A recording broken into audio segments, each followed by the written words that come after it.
right. So, welcome, Alixe. I'm so happy to welcome you on the Art of Listening podcast. I know you're also in person, but it's a gift to have you on here and share your beautiful work, your beautiful wisdom. You're a space holder, but you're also a psychotherapist. You have a podcast as well, the Untamed one. And overall, I've been on a retreat with you and I know the magic that you bring. So yes, for everyone who's new to you, if you could give yourself a small introduction, whatever is present for you. Thank you. Yes, I'm also super happy to be here. And a small introduction to me. Well, you already beautifully pinpointed a few things. I'm living in Costa Rica currently with my little family, and lately I've been pinching myself multiple times because I feel I'm living the life that I truly, truly want to live. And it hasn't always been like that. I went on my own journey. I've seen the deep, darkest nights of my soul, which have also been my true awakening. And in that true awakening, I've dove in deep into the themes that I'm also sharing now, and the wisdom that I'm teaching right now has all been accumulated from my own healing journey. So I went deep into the psychotherapy and the Buddhistic philosophies. Then I went deep into the shamanic, and I had the privilege to live with a beautiful shaman. I have the privilege to went to sacred sites and to receive so many beautiful initiations that now I'm blending them all together. So yes, I'm a psychotherapist, but I work a lot with the shamanic and with the somatics, with the body. And I would say the things that I'm blending recently the most is not only working with spirit and up, which is how I started, which is about the manifestation, which is more the Kabbalah that I also know that you're very interested in, which is a beautiful teaching, but it's blending the spirit, blending the more masculine light with the more feminine, with the more dark, the raw, the earth, the soil feeling, moving through what is, so that what we create, what we manifest, what we build comes from a whole place instead of from a wounded place. Yes, and I'm doing that through retreats, online programs, but I'm also in investment. So I'm also in my own life blending more the feminine and the masculine in the materialistic world. Yeah. And this is already a beautiful way to start, because you said in the beginning that you're now living a life that you truly desired. And I think we all have desires that we wish for. And then now also on social media overall, there's so much about the manifestation and you have to do this one thing and then you're there. But in the end, actually, it is a process and not just feeling it or sensing it from your mind, but also that your nervous system and your body senses it in your system and allows it to, to be present into your own life. So that's a good point to start. How did you now came to this point that you feel like, wow, now I'm actually living that life that I desired?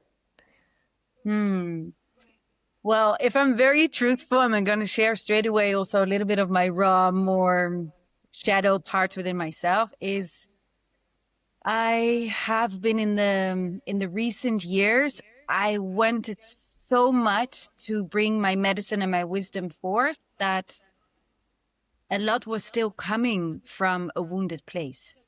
And that's why I maybe introduced myself that way.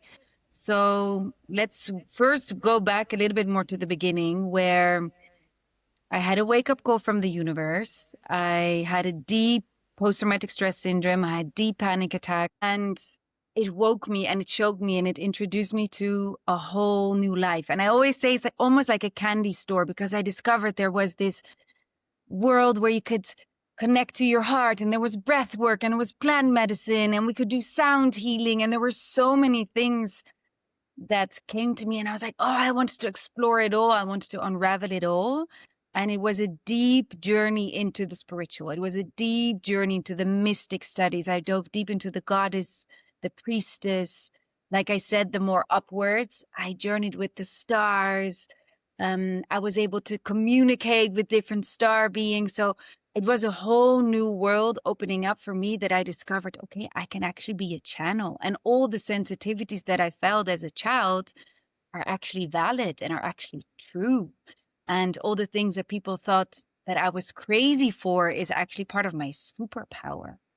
So the first part of my journey was really about honoring and owning the sensitivities, the subtle realms, the spiritual realms, the light, which was a beautiful journey. And it brought me so much more to trust life, to trust that there is a bigger force guiding us, is moving through us. And I started to live my life in a very different way. So I left my corporate job, which was at that time at Microsoft. I had my morning practice that I was very much devoted to. I changed completely my diet. I was eating mainly fruits, vegetables, nuts, and seeds. So I was becoming light on all essence. Like I was also on a physical level, very light. And I was very devoted to the spiritual life. So I would go to all the circles. I was hosting my first moon ceremonies, my moon circles, the women's circles. I was very devoted to that. And I'm talking about this if this was like a separate part, like the first part of my starting to live the life that I desired. And it was also, I chose friendships and people around me that we were truly nourishing and fed that hunger to the deep, to the depth and the spirituality. And I would say that's probably after I gave birth to Lily, which is my first daughter. So that's 7 years ago. Then I started to move more down into the earth, down into the body. And I started to realize it's not only about the spiritual world. In a sense, I am doing ceremonies, I'm having circles, I'm surrounded by people that understand the spirit. It's about how can we bring all of that back to earth? How can we truly live a life in the mundane, simple things, which is also changing a diaper of a baby, and bring the depth and the truth and the spiritualism in everything that we do? And I started to appreciate also my friendships, my older friendship on such a new level. It was not like, oh no, they don't belong anymore because now I'm this spiritual. It's like, no, I have such deep, beautiful old friendships that are nourishing me, maybe in different ways and in different forms, but they're still true and they're still nourishing. And this was also the time when I started to realize, like, hey, I've been chasing a life. I was desiring a life very much through the mind, with vision boards, with visualizations, and I very much wanted to be seen and I wanted to be acknowledged. And recently, like the last years, so let's say from the birth, like the 7 years, I started to discover like that is a wounded place from where I was manifesting. I was still coming from, oh, but then if I reach that, then everybody will acknowledge me. Then I will be recognized. Then I will be validated. Because that little girl within me still wanted to be validated by her father. Look how good I am. I'm changing the world. I'm doing something very special. And I have to say, now living the life that I truly desire was a lot about letting go of those external validations and coming back more and more and more to realize I am fucking amazing. I am perfect the way that I am. And I honor what I'm bringing to this world so deeply, not because it's perfect, not because it's reaching 1 million peoples and I have 1,000 likes on my reel or whatever that it is, but because I'm true, because I'm real. And there's so little people on this planet at the moment that are real. Yeah. Yeah. And you allow yourself to be you and to acknowledge the gifts that you have first for yourself before anyone else tells you this is good. I see you and accept what you do, let's say. Yes, and it's also like really bringing it back, like I said, to the mundane. It's like, okay, I can be so beautiful in holding my retreat space or in my ceremony, and I can radiate and I can bring all the wisdom and the teachings, but how do I operate at home? How present Yeah. am I with my little girls? How present am I in my relationship? Can I express my desires? Can I set my boundaries? Can I create the intimacy that I'm desiring?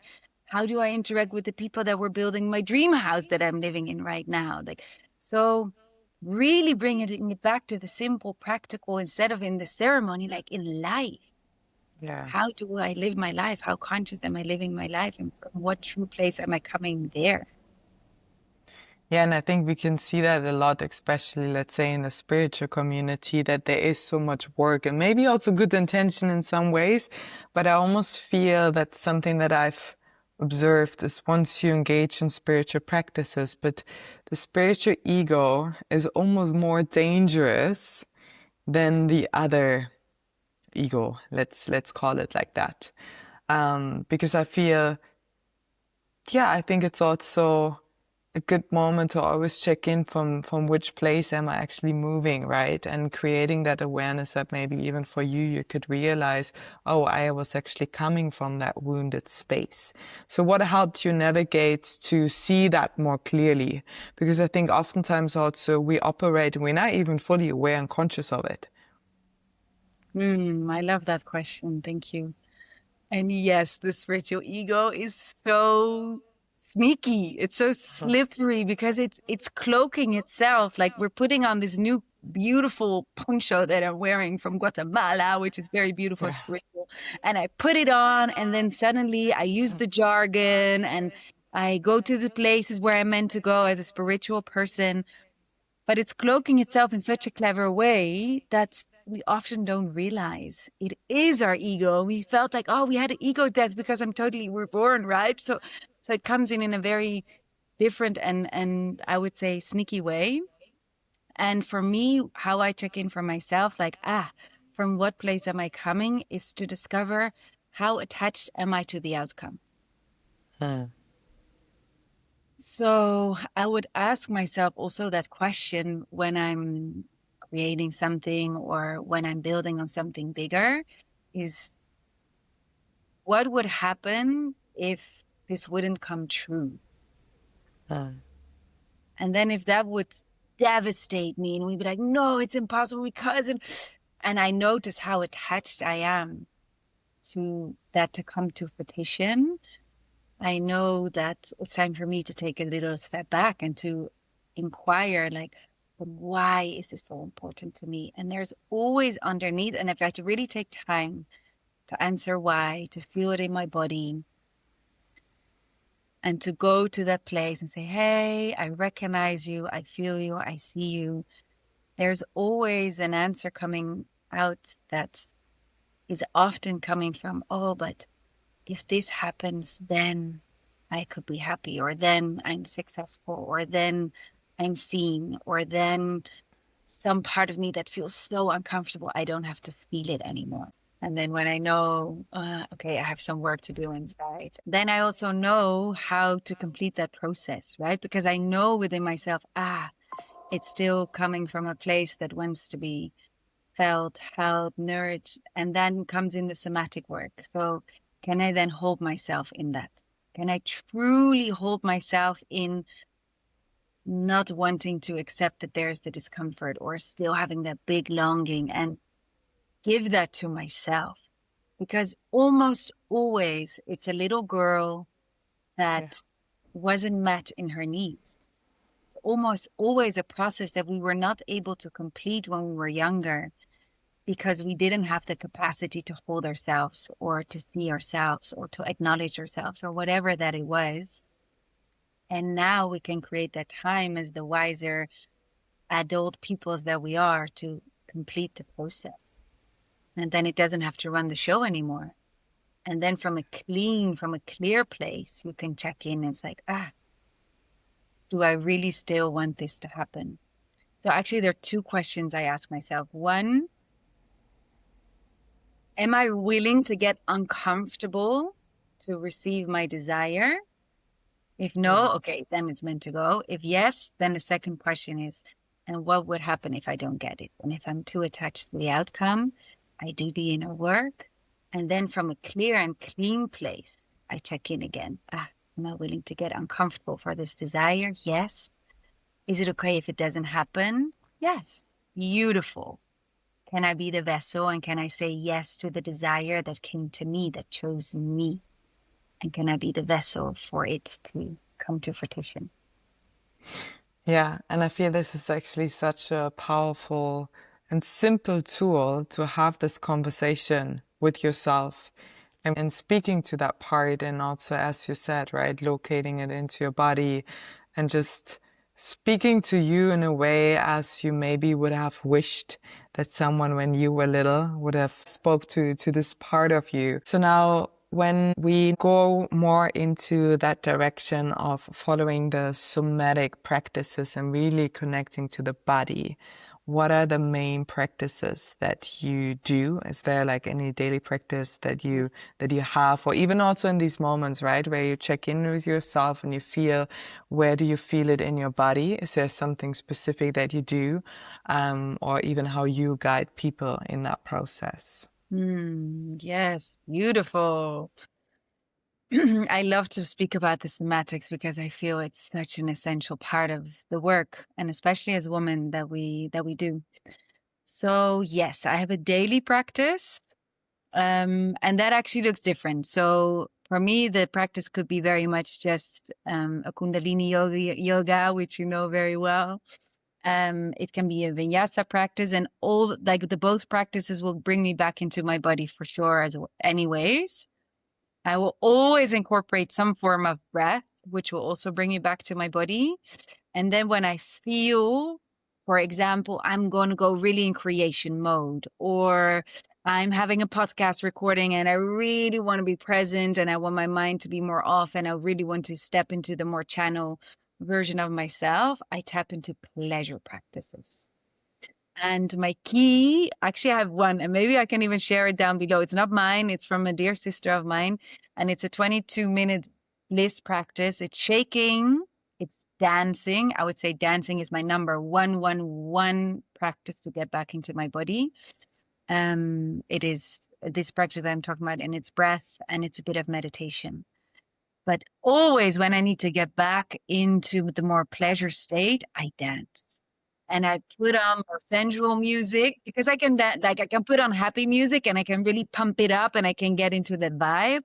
But the moment I turn on more sensual music and I start to move my body in that way, straight away I awaken the pleasure within myself, which is, I feel, one of our superpowers. Then I have true pleasure practices. So there are so many ways and forms you can bring pleasure to yourself, right? It can be something as simple as applying oil, but doing it very consciously. And also, while you're applying the oil, asking yourself, is this the way I want to be touched? Like, do I want to be touched very gentle, or do I maybe want to scratch myself a little? So that is already really a moment where we are playing, what do I truly desire? What do I truly want at this moment? And it can be different every day. So that is more like with oil, with touch, but also without the oil, you can just touch yourself. And there's already so much pleasure to be awoken within yourself by a very conscious touch. And then you can go as far and as wild and as deep as you want to go. You can choose to really go into the more erotic places. Like for me, my boobs are very sensual spaces, and you can go as far as the yoni. You can even go into a practice where you say, I am bringing manifestation from the orgasm that I'm having. So you can go like on all different levels, and you can try to find the way that feels the most safe and nourishing and playful and pleasurable to you. And especially when you're starting pleasure practices, I would always encourage not to go for the orgasm, because we're so programmed and trained of like, but if I want to come, I want to get to that point because then I'm in the orgasmic bliss. it's so beautiful to honor our body and to just give it pleasure for the sheer joy of pleasure. There's no end goal. There's nothing we have to go to. There's nothing we have to move to. It's just allowing ourselves to experience pleasure and receiving the reprogrammings in our mind that we are allowed, that we are worthy Yes. to receive pleasure, because, oh my goodness, there's so much shame around it, right? If you look back at the moments when you started to touch yourself for the first time, it's like, oh, what if your parents would walk in or whatever would happen? But if we reprogram ourselves again, that we are allowed to experience pleasure in all forms, and maybe even start to believe, which I deeply believe, that we come to this planet to experience, just to experience, to feel, to taste. Woof. There's a whole new layer opening up within ourselves. Yeah, and I think also a lot of people, especially women, are very numb. And not just in a physical or pleasurable sense, but even like feeling, sensing, can I feel my emotions? Can I allow space for all of my emotions? And then obviously, can I allow myself to experience pleasure? I also feel like more and more women are waking up to that. And I feel also it's a part of the older that you get, the more you connect to that. But I find, yeah, that's really like a good point that you said, that allowing yourself to experience pleasure in life.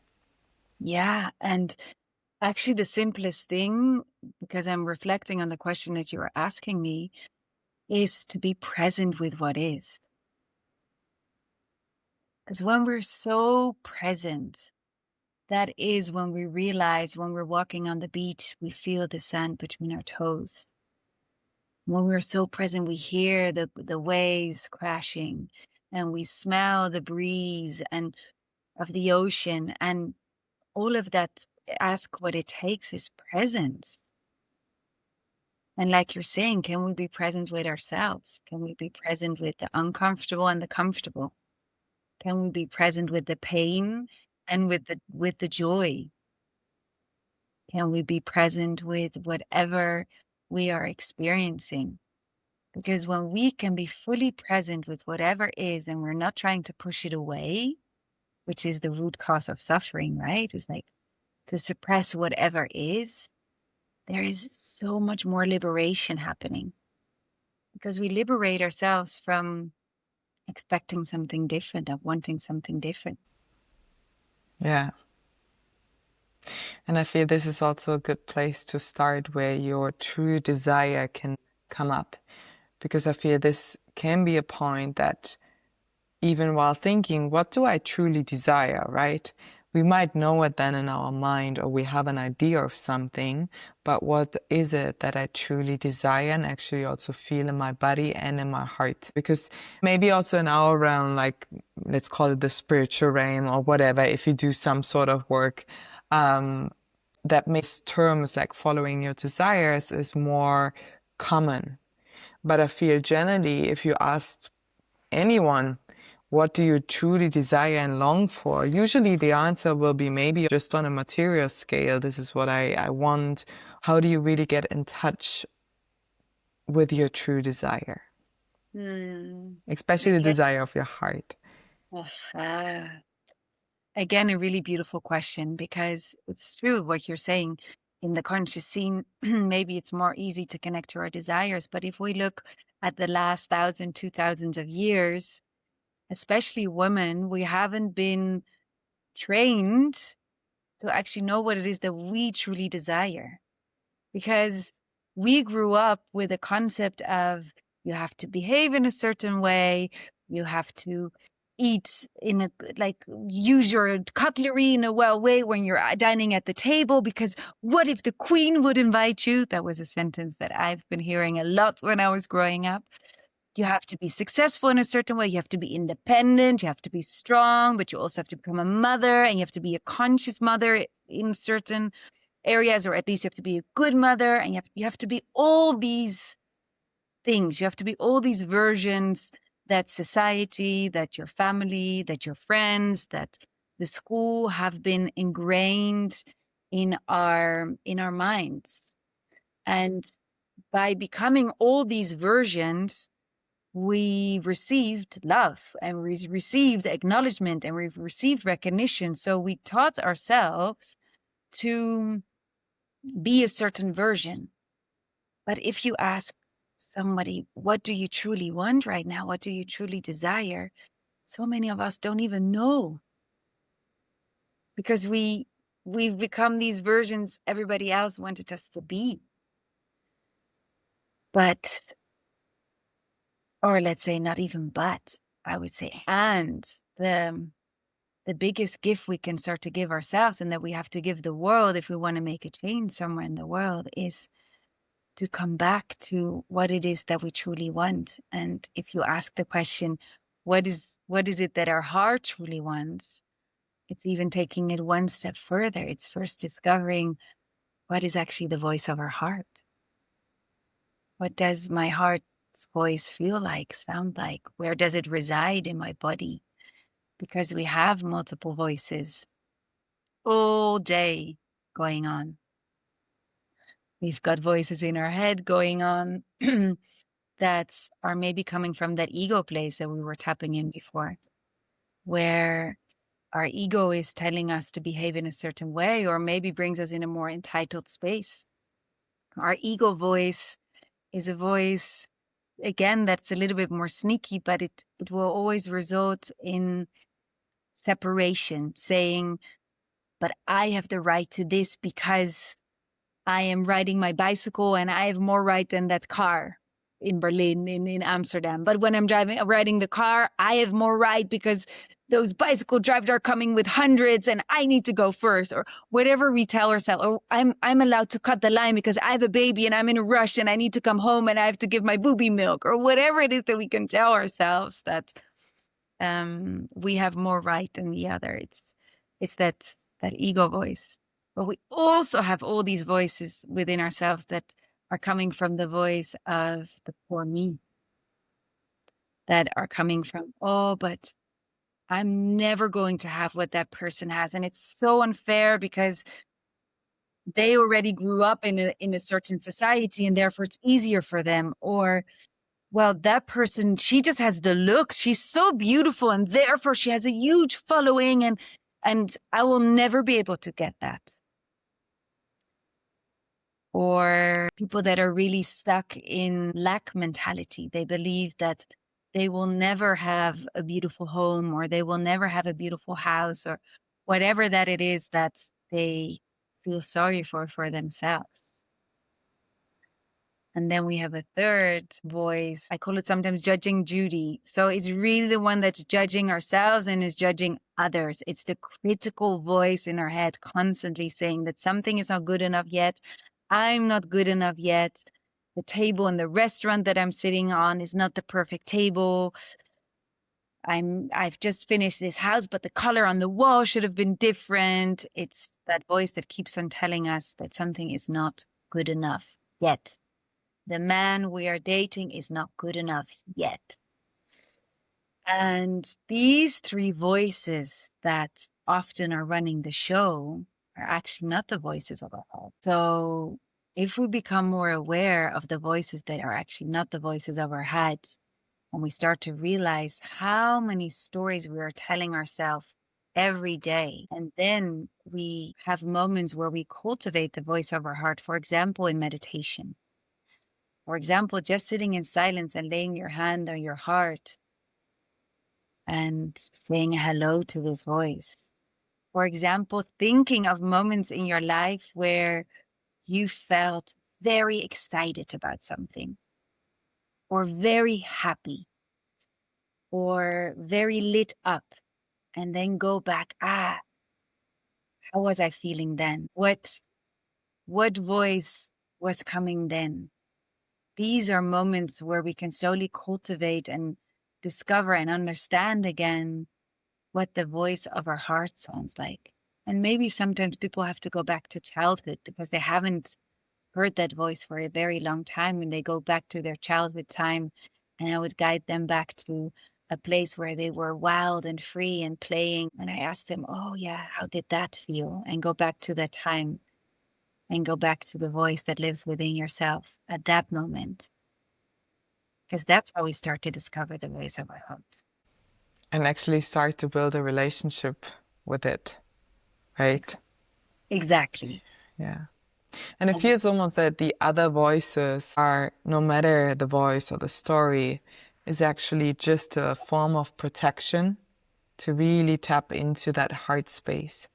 Because I feel this is maybe also, I can relate to that, that when we tap into that heart, but we also start to operate from that, so we actually start to be more open, which also makes us more vulnerable to the world. And I think this is also that we, yeah, it's a form of protection that the world doesn't see our true self, because maybe our true self is not good enough. Yeah, thank you for saying that. It's exactly that. It's exactly that. It is our survival safety mechanism that have cultivated these voices. So it's also very much about not making these voices wrong. It's about acknowledging, like, oh, thank you. I have created this safety mechanism around myself to keep me safe in a moment where I didn't feel safe. And yes, again, it often goes back to when we were younger, when we were being judged while we were standing in front of our class and we had to do a presentation, and it felt so painful and so uncomfortable to that everybody was laughing at the presentation that I was giving, that I decided, okay, no, this I'm not going to feel ever again. And yes, we closed our heart a little bit. We created a safety mechanism, and we started to operate from that place of like, okay, I'm not going to show myself again from that place. I'm not going to be spontaneous and stand in front of a class, maybe not presented, prepared in the best perfect way. But next time I'm going to prepare myself really well, and I'm going to control that I'm going to do really good. And yes, then the next time it went better, and you were like, yes, this is better. You know, I can better control the circumstances so that I won't have to be exposed again to the vulnerability of that pain when I was younger. And it worked probably also really well for a certain amount of time, until we come to realize that all these safety mechanisms that we have built resulted in us living with a closed heart and not knowing what our true desires are and not having a relationship with our heart's voice. So when we start to discover that, that is when the practice starts, that we start to unravel it. And these are all things that we're also doing, of course, in the open heart retreat, which is very much about this theme, which is about how can I first discover what are these voices? Where are they coming from? How can I create awareness around that? How can I honor them? How can I say thank you to these voices? Thank you for keeping me safe. Thank you for letting me come this far in life, because often it brought us very far. And then in deep shamanic ritual and deep shamanic practices, completing the processes and going to these deepest fears that lie underneath that, and facing the deepest fears that we hold, because it's those fears, the fears of dying in essence, that are keeping us from fully living the most radiant, alive, expressive version that we are meant to live. So when we face these deepest fears and we look them in the eyes, and you know, Marina, because you've gone through these practices yourself as well. Like when you look these practices in the eye, and you even know it when you partnered with one of your sisters in the retreat, that the grip of that fear lets itself go, and you free yourself of that fear, and you give yourself the chance to live more and to perceive that is what you're truly desiring. Yeah. Yeah, and this was a practice that I was thinking of, how you guide people to really face the deepest fear. And something, because I've been on the open heart retreat, but something that I was so surprised by, that something came up which I actually never thought of, that I was so afraid that if this would happen again, basically, yeah, like you said, right, it was the fear that, oh, I'm gonna die. So then sitting with that and having that process and even holding space for another, because this was something that we are maybe as women also so trained to be the good girl. So, oh, now I have to be that person who needs to say that, who needs to communicate that, who needs to essentially hurt another person, right? And this what I observed was actually the difficult part, but an important part to speak when something is uncomfortable or feels uncomfortable. Yeah. Yes. And it's exactly what you're saying, right? Like this good girl, the archetype that we have put on to be liked, to be loved, to feel safe. He doesn't want to say those uncomfortable things to another. Maybe you have like a dear friend and she is stuck in the victim and she keeps on being, oh, I never find love and this man and this and she keeps repeating the same story. And you, as a good girl, as a good friend, hold space for her and you listen and you say, oh, yeah, indeed, that jackass and indeed that fucker, you know what he did. But sometimes true love, true friendship, truly coming from your heart means saying, hey, you know what? And almost like slapping your friend in the face. Maybe you're creating the situation over and over again because of XYZ. Maybe there's something you can change within yourself to not get into the situation again. Or maybe somebody's talking and sharing something with you and full of energy and it's all because of this and it's all because of that person. And you say, you know what? I'm only hearing bullshit. You're just talking bullshit. But you can say it like from so much love and you can say it from so much presence that somebody wakes up and shakes up and it's like, what? What are you just saying to me? And often it pulls somebody out of that safety mechanism, out of that voice that is on repeat, that is a loop that's going on in the mind, because we have 95% the same thoughts every day. 95% of our thoughts are recurring thoughts. So if we pull somebody out of that repetitive loop, sometimes that's actually the true gift. And to finish this question off, it's like there's one question I often ask when I'm working on a longer trajectory with women.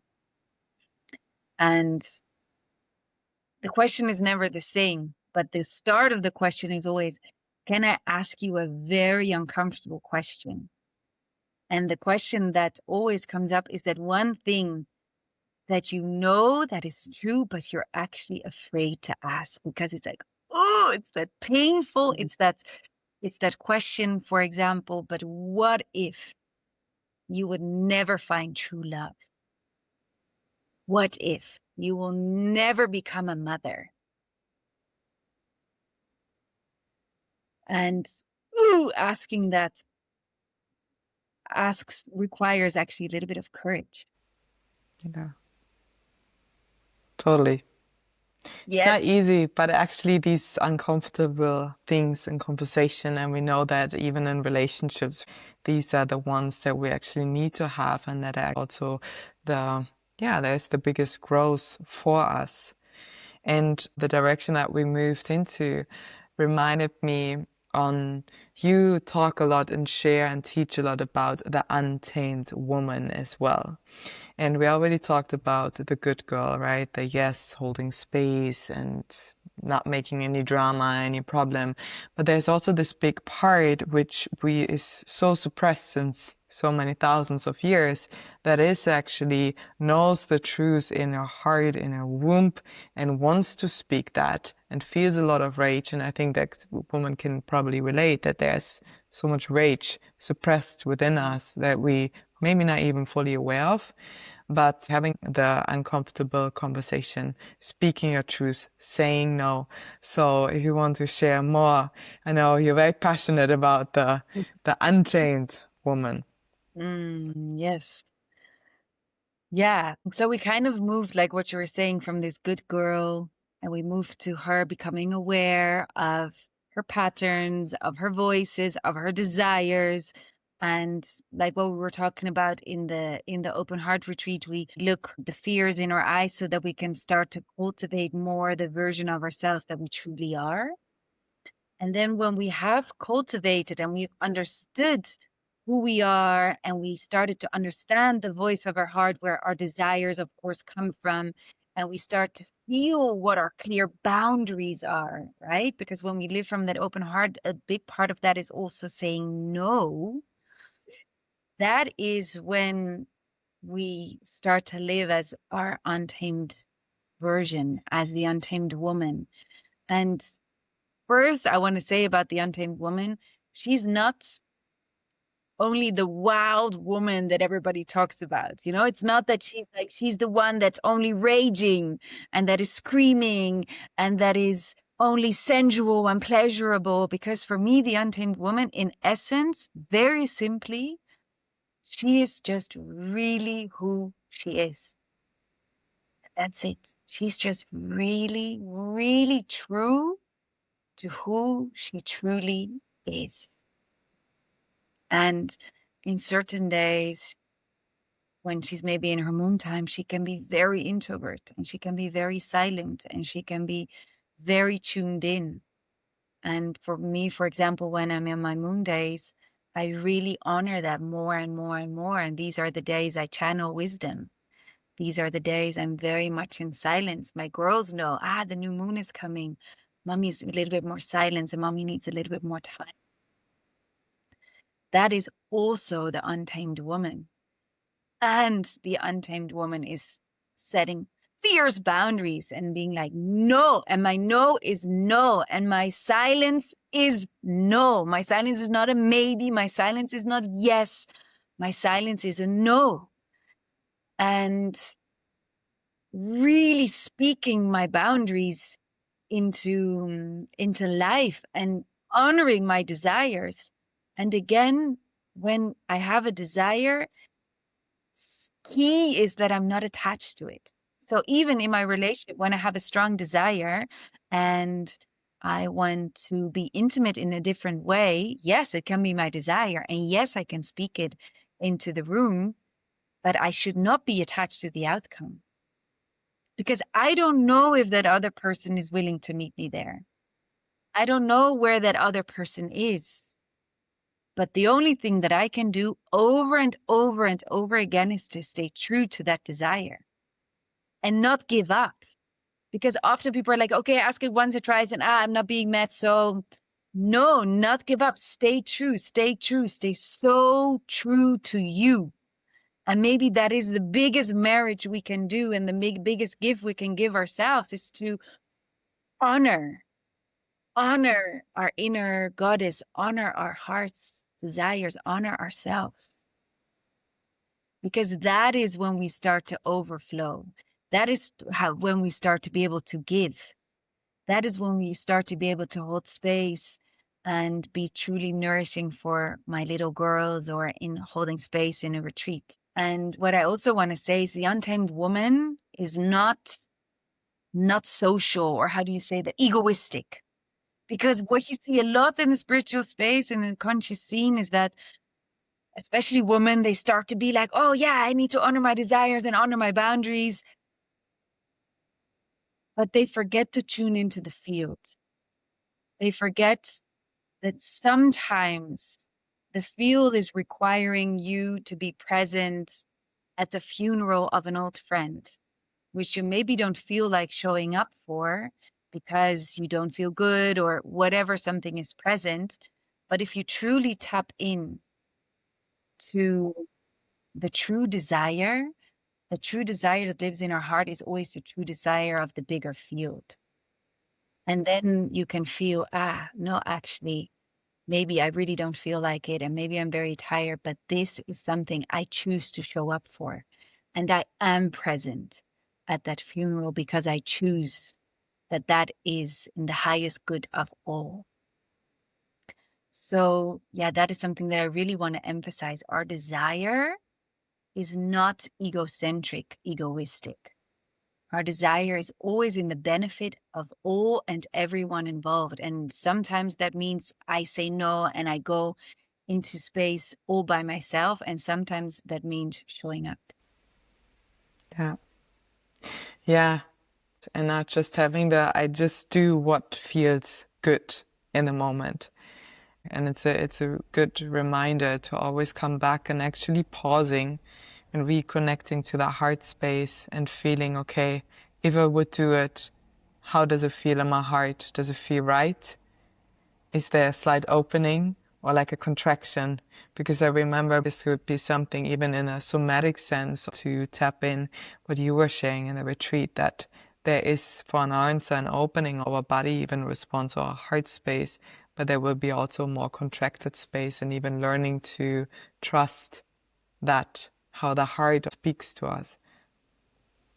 Yeah, and it's actually a really beautiful practice you can do, which is very easy. And it's you put your fingers on your heart, and it's actually in that center space.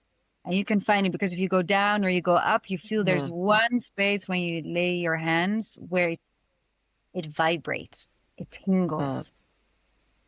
And we can even ask questions like, hey, am I allowed to drop into the heart right now? Just as a first question. And you can probably always often feel the yes, but then you know what the yes feels like. Or you can, for example, ask, is my name Alixe? Is my name Marina? And feel, what does the yes feel like? And then you can ask something where you know that the answer is no on, and feel what the no feels like. And this is a very easy practice to understand your yes and your no in your heart. And it's a very sweet, beautiful practice. And you can do it even when you walk into the supermarket. Do I want grapes? Do I want to have a mango? Do I want to go on this journey, or do I want to stay at home? So that is a very simple somatic practice we can do to cultivate the relationship with your heart, and to really start to get answers. Yeah. And I feel everything that we've talked about, what it comes down to is that it's a constant re-engagement, a constant being present, listening to yourself, to the world, to others, that there's not this, you do this one thing and then you're fixed, that it's almost like a living conversation that you have with yourself and with life, and always having that choice of staying open. I was even yesterday when I was walking, I was remembering because I was watching this movie Hamnet, and I think the line is like, keep your heart open.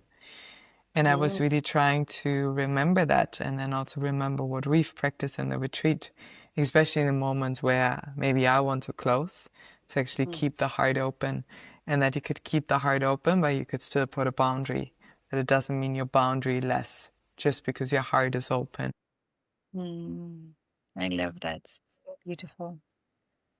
Yeah, and that's also something that we work with a lot, right? In the retreat, with the boundaries, what belongs into my heart, what is out of my heart. And you can even work with constellations in nature, and create a constellation of what is in my heart space, what is out of my heart space. There's so many beautiful practices you can do, and that we also hold space for in the retreats, to discover, how can I have a huge, big, open heart and say, I choose to not be in relationship with this person at the moment, while I keep my heart wide open, while I still live in deep trust, and while I have my heart wide open, I can still have the intuitive nudge to not walk into a dark alley, which is dodgy, and my heart can tell me, yes, I can have this huge open heart. I can have such a deep trust in life, because a big part of an open heart is to have deep, deep trust in life.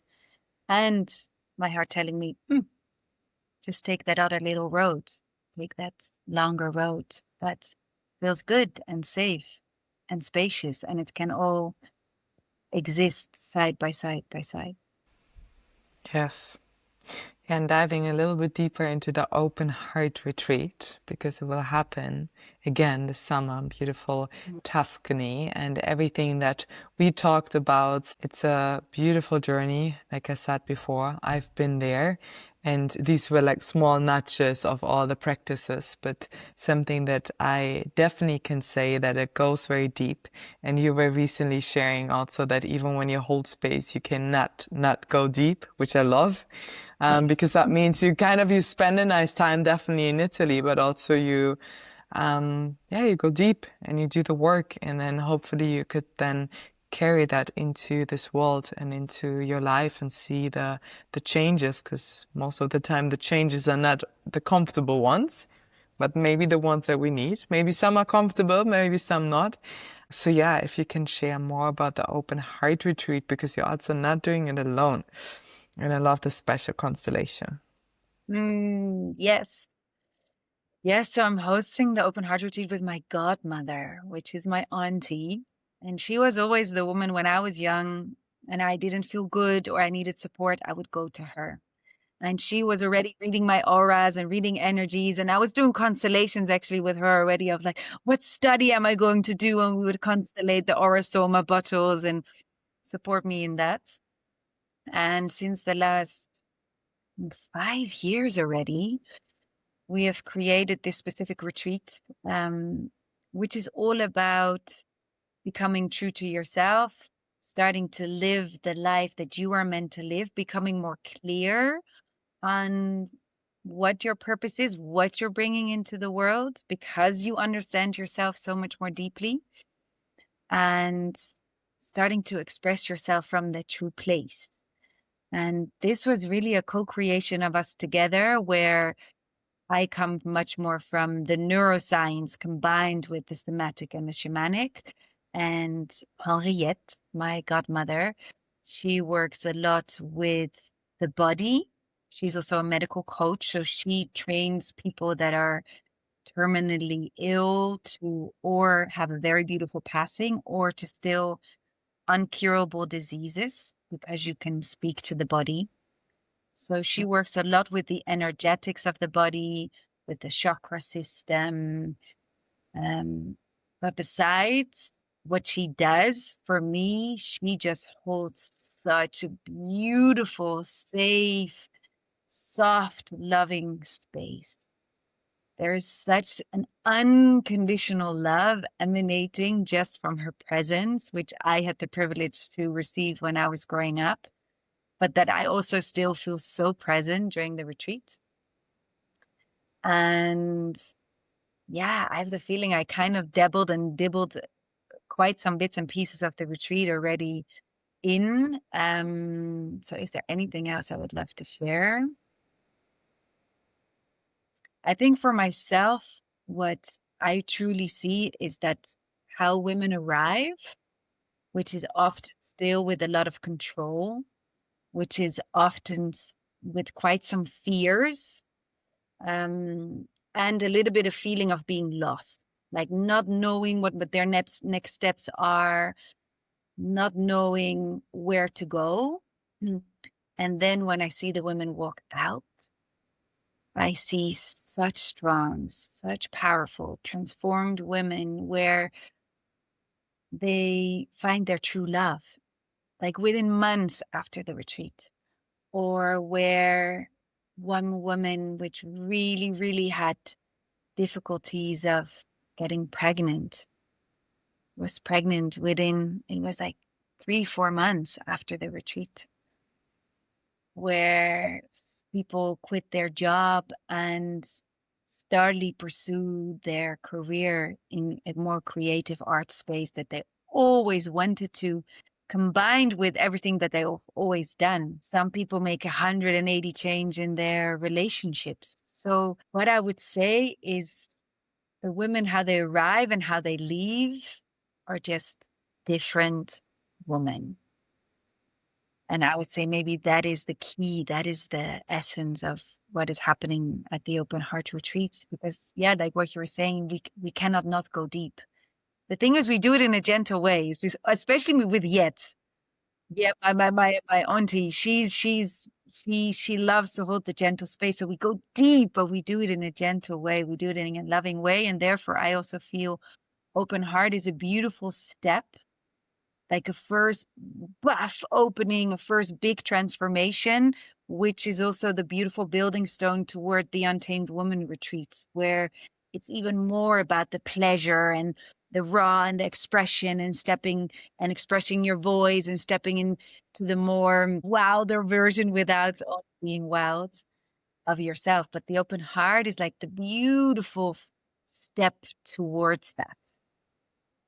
And I'm also looking at you because you've been there. Maybe there's still something I missed that you want to twinkle in. Yeah, no, I've been there. You've mentioned a lot of things, but for me, the most special thing, and I've mentioned that a lot, but it was really that there were women from all generations, which I find was very special. Generally, it's actually sad that we don't do any work with women, even men, whatever, like from different age groups. It's usually either from beginning of 20s to 40s and then another group. But I think this was very powerful to even see, and even having also in some ways like a role model or see where something can go. But then on the other side, also see that the pain is so similar. The fears, the doubts are so similar, no matter the age, which is actually powerful, also in some ways liberating. But there comes more experiences with that. And maybe even more pain. Sometimes it's also harder to free yourself from even years of being unhappy. But this is definitely something very special. Yeah, I love that you bring that in because of that you were also present there and you emphasized how special that was to you.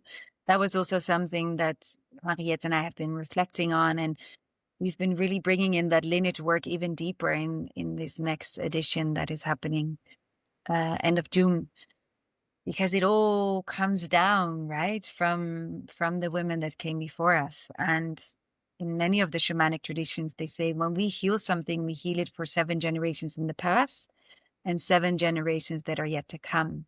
And we choose to be the cycle breakers. We can choose, okay, I break the cycle here and I'm not going to pass it on anymore to the daughters that are yet to come. But we've also healed it for the 7 generations in the past.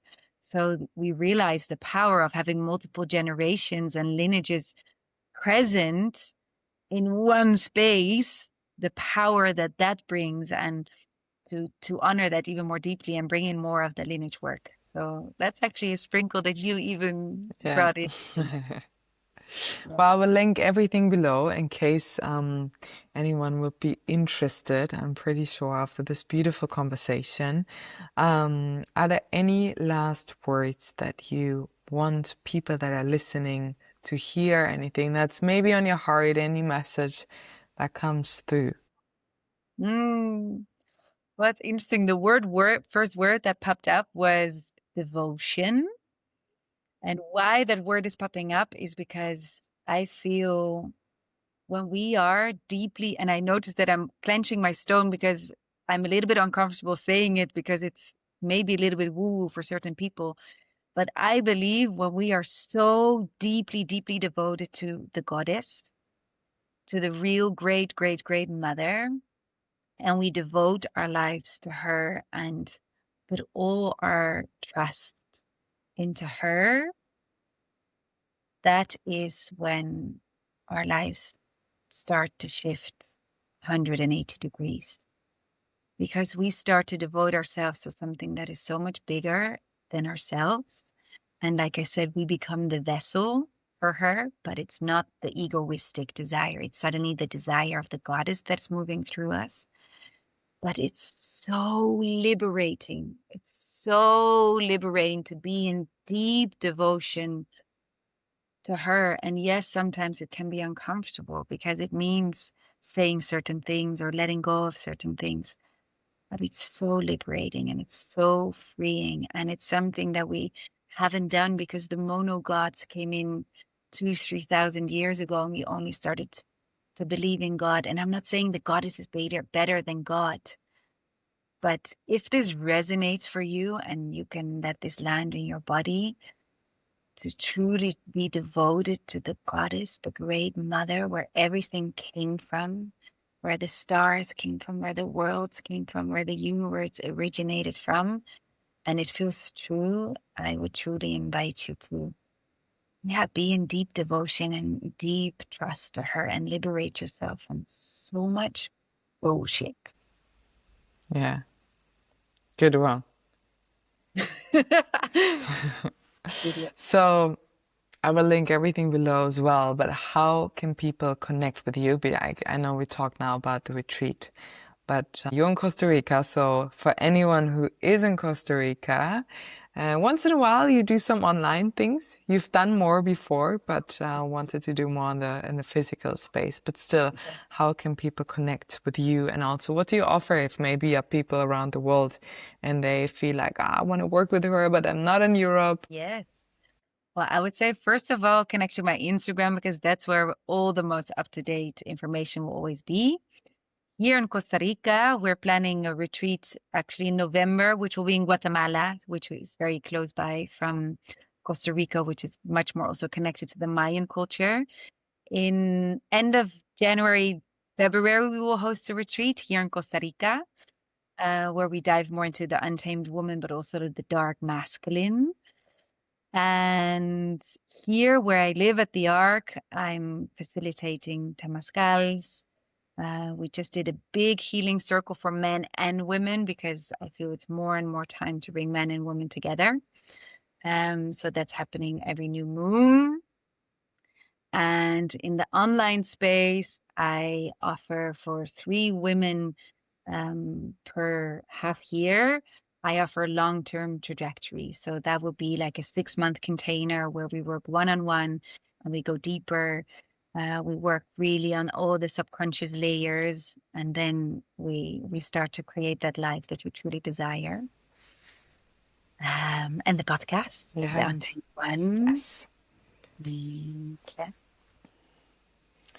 Well, thank you so much, Alixe. It was beautiful to have you on. It was beautiful to be reminded again of all the beautiful teachings of the open heart. And yeah, thank you. Thank you so much for having me.